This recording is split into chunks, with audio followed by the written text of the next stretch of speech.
I do want to talk to you all today about how to manage social media after an affair.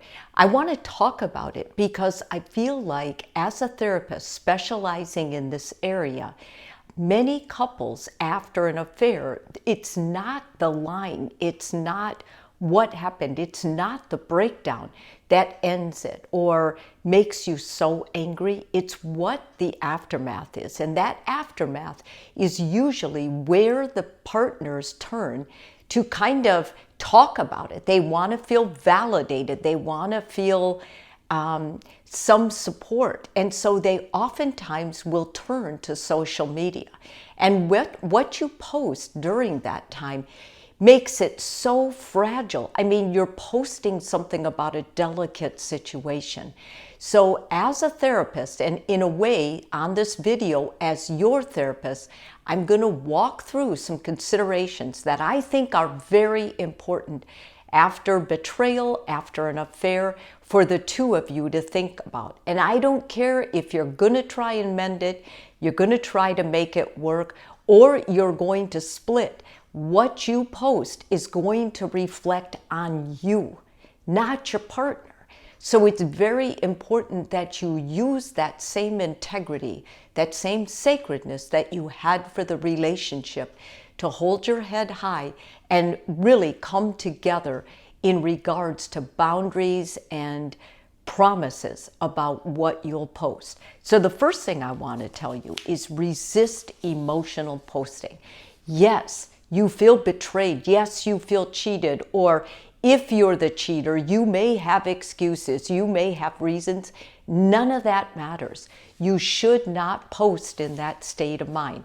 In fact, you shouldn't post anything right away. The time for the two of you to get clear about this is the most essential, and you cannot do that when you're posting. Remember that social media is not a place to heal. It's a place to perform. And everything you read on social media is not about a person's truth, their gut, their vulnerability, or anything else. It's a performance. And so staying away from that right now is going to help you immensely. Second, set new digital boundaries together. And the reason I say together is because it's important, if you really want this to work, that you are both posting or thinking about what you post in the same manner.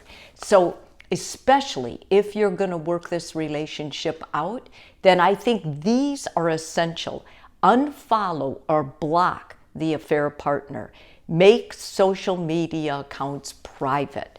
Pause interactions with certain people. Sharing login access temporarily with consent and clear terms. This is between the two of you.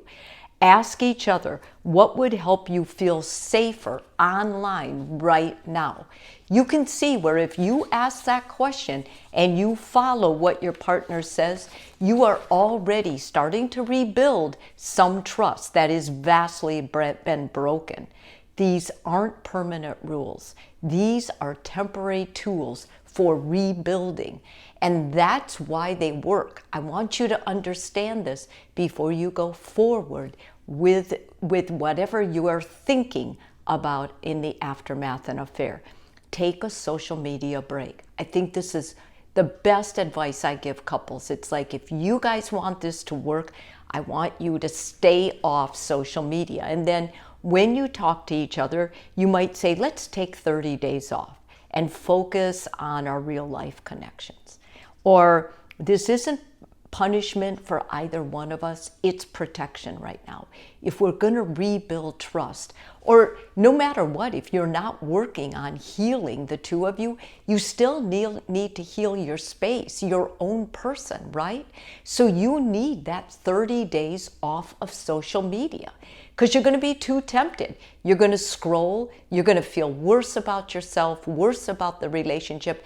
And those people that are reading what you wrote, they just want the juice. They don't care about you and what you're going through.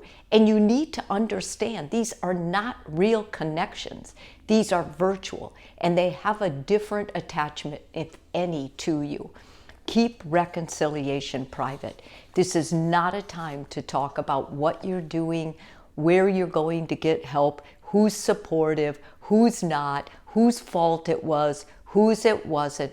This should all be private between the two of you, and you must protect it together.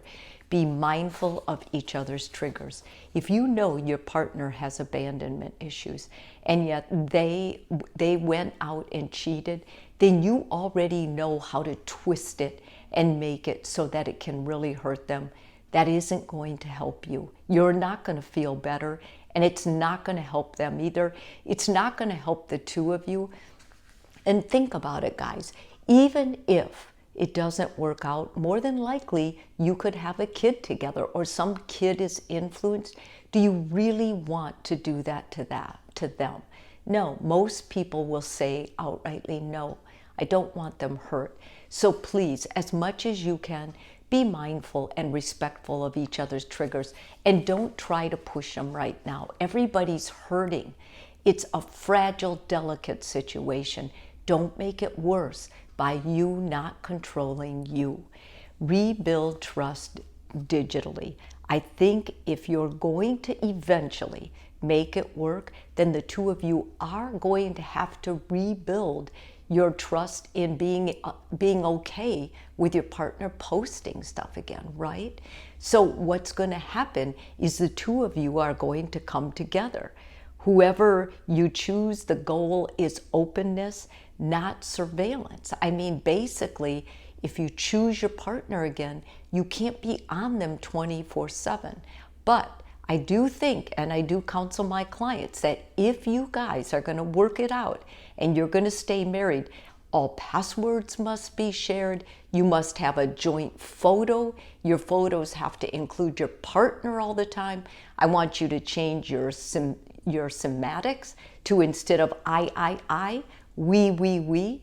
And the more you're able to do that, the more you're able to include your partner so that they feel part of your social media platform, and that other people watching could see that you really love your partner and your partner loves and respects you. Eventually, use social media to connect, to reconnect. Small gestures like, sending a post of you and your partner on a trip hiking or out walking or enjoying a cup of coffee together. And the more you put that kind of information out, the more your partner is going to be able to trust you, that you're not posting things behind their back. Personally, if I was involved in someone who had an affair, I would stay off of going on any social media by myself. I basically would have a joint account with my partner. Why would I do that? Because part of rebuilding trust is knowing that this person, what they say behind your back, is honest, transparent, and true to you and your relationship. So if you share a joint account, it's going to help with that. I'm not saying you need to do that forever, but you do need to do it temporarily, just to help each other feel stable again and like you're working for the same goal. My final thoughts about this are that you should never have any platform within your marriage that you believe could be an outlet for cheating, because every couple who has been together for a long time knows the temptations are real. And sometimes you put your relationship in jeopardy when you answer someone on a direct message, or you cross a line that you're not real comfortable with, but you say, well, it was a good intention and it's no big deal. Those things that you consider no big deals usually turn into a big deal. So if trust is what you're trying to rebuild, it's really important that there's transparency in every post you post on social media. If this video is helpful for you, please subscribe. And if you're already a subscriber, thank you so much.